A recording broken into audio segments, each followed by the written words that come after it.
नमस्कार दोस्तों, मैं अंकुर उपाध्याय स्वागत करता हूं आप सभी का आपके अपने YouTube channel share market analysis में।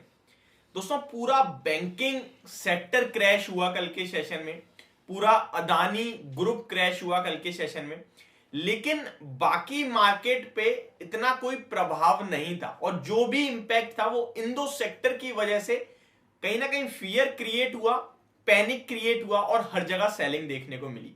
अगर सेक्टर स्पेसिफिक देखें हम तो तीन सेक्टर तो हरे निशान में भी दिखे हैं आपको कल के सेशन में। इनफैक्ट ऑटो इंडेक्स तो अपने मजबूत क्वार्टर थ्री के अर्निंग्स के दम पर 1% उछला, वहीं फार्मा एफएमसीजी भी आधे आधे परसेंट ऊपर थे। एक्चुअल में ब्लैक फ्राइडे जो मैंने कल एक वीडियो डाली थी वो, या फिर मार्केट क्रैश हम तब कहते हैं जब हर एक जगह गिरावट हो, हर एक सेक्टर 2-3% गिरे और मार्केट में कोई हरियाली दिखे ही ना आपको। हालांकि पोर्टफोलियो कल भी सबकी लाल निशान में थी, इसलिए उसे हम एक तरीके से क्रैश कह सकते हैं। अब क्या आपने ठंडे दिमाग से यह सोचा कि बैंकिंग स्टॉक्स क्यों गिरे? अदानी ग्रुप पे हेडनबर्ग की रिपोर्ट आई, लेकिन बैंकिंग में ऐसा क्या हुआ जो 3-3.5% private sector banks, 5.5% PSU banks गिर गए? इसके पीछे का लॉजिक मैं आपको समझाता हूं और यहां पे अदानी ग्रुप के द्वारा इन बैंक से लगभग 81,000 करोड़ का डेट मैं आपको बताऊंगा, जो कि कुछ पर्टिकुलर कंपनीज के ऊपर है। कितना कितना है और किस सोर्स से मैं पढ़ रहा हूं, ये सारी चीजें मैं आपके साथ शेयर करने वाला हूं और यही सबसे बड़ा रीजन है बैंकिंग स्टॉक्स का गिरने के पीछे। देखिए, इनके पास एक अथॉरिटी है, एक रीजन है। अब आप बैंकिंग स्टॉक्स को मंडे को बेचने मत लगना कि भाई क्या इनमें गिरावट होगी, क्यों नहीं। मैं आपको पूरा सिंपल समझाता हूं। अदानी ग्रुप ने कर्ज लिया है, किससे लिया है? बैंक से लिया है, ऑब्वियस सी बात है। तो बैंक तो प्रेशर में आएंगे, अगर अदानी ग्रुप के ऊपर सवाल उठेंगे, अदानी ग्रुप के स्टॉक्स कहीं ना कहीं क्रैश होंगे।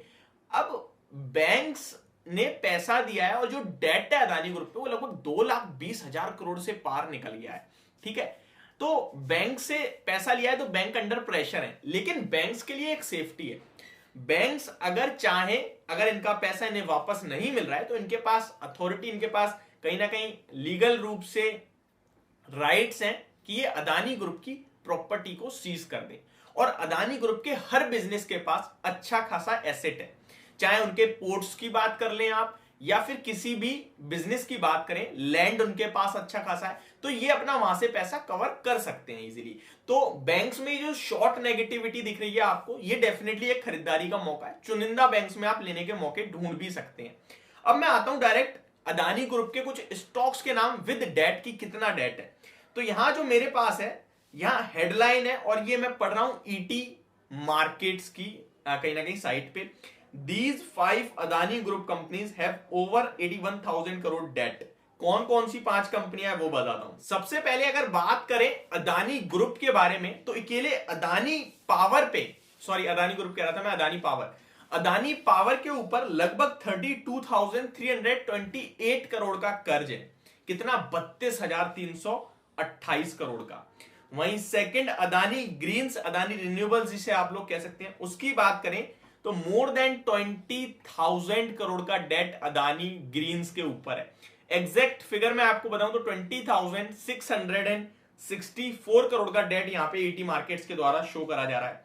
वहीं थर्ड स्टॉक की बात करें, अदानी एंटरप्राइजेज, जो कि इनकी फ्लैगशिप कंपनी है, इन पे लगभग 17,945 करोड़ रुपीस का डेट है बैंकों के द्वारा।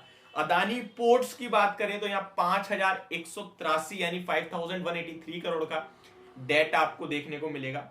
अदानी ट्रांसमिशन की बात करें तो 5,115 करोड़ का डेट है। अदानी, यही आपके साथ ये 5 स्टॉक्स थे जो मैंने शेयर करे, इनके ऊपर जो डेट था वो मैंने आपको बताया। अब यहां क्या हो सकता है?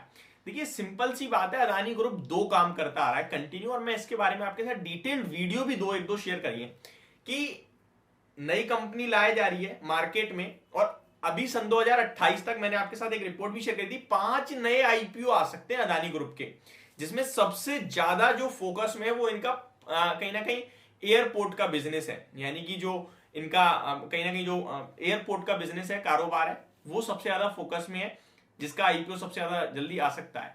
तो यहां कंपनी क्या कर रहा है, अदानी ग्रुप क्या कर रहा है कि मार्केट में लिस्ट करा रहे हैं अपने शेयर को, आईपीओ के द्वारा पैसा लिया जा रहा है, लिस्ट होने के बाद वो शेयर गिरवी रख के फिर पैसा लिया जा रहा है और उस पैसे से दोबारा बिजनेस में लगाया जा रहा है एंड फिर एक नई कंपनी, ये रोटेशन हो रहा है कंटिन्यू। और इसी को लेकर हाइडेनबर्ग ने कह दिया ये जो पैसा उठाते हैं अपनी शेयर्स में लगा देते हैं पैसा, और उसके बाद स्टॉक्स को मैन्युपुलेट करा जा रहा है।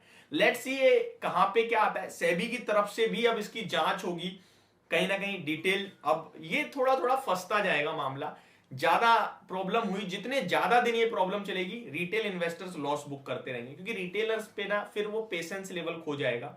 एंड ये सबसे बड़ी प्रॉब्लम होती है रिटेलर्स के लिए कि मतलब टाइम स्ट्रेच हो जाए ना, तो वो फिर वो एक बार को वो लॉस देख लेते हैं। आज नुकसान हो जाए, 2 दिन में रिकवर हो जाए, वो झेल जाएंगे। लेकिन आज नुकसान हो, वो चलता चला जाए ना, नुकसान हल्का फुल्का कवर भी हो बट टाइम ज्यादा टेकन हो जाए ना, तो फिर वो छोड़ देते हैं, कहते हैं छोड़ यार मैं कहीं और कमा लूंगा। उन्हें ना एक्शन चाहिए। तो ये मेरे को अच्छे से पता है, माइंडसेट मैं समझ सकता हूँ, क्योंकि एक मैं भी रिटेलर ही हूँ। तो यहाँ पे क्लियर कट व्यू ये होता है कि हमें आप बेशक लॉस दो बट तुरंत तुरंत करो। अगर हमें आप फंसाओगे ना तो हम परेशान होकर छोड़ देंगे माल। और मुझे लगता है ये चीज हमें सुधारनी चाहिए। अगर सिचुएशन वर्स्ट होती हुई दिखे तभी बेचना चाहिए, सिचुएशंस वहीं की वहीं रहे या फिर सुधरती हुई दिखे तो नहीं बेचना चाहिए। अब यहाँ पे मंडे को देखते हैं कोई कल नई रिपोर्ट आती है नहीं आती है, बट अभी तक जो भी आ रहा है वो नेगेटिव ही आ रहा है। एफपीओ के प्राइस बैंड को लेकर अदानी एंटरप्राइजेस क्लियरली कहता हुआ दिख रहा है हम चेंज नहीं करेंगे। बट अगर चेंज नहीं करोगे तो कोई सब्सक्राइब ही नहीं करेगा, या तो आप मंडे को आपका स्टॉक ऊपर जाना चाहिए। लेट्स सी क्या होता है। तो ये मेरी तरफ से एक डिटेल्ड वीडियो दी, होप आपको समझ और पसंद दोनों आई होगी। Thank you so much for watching this video, have a great day guys.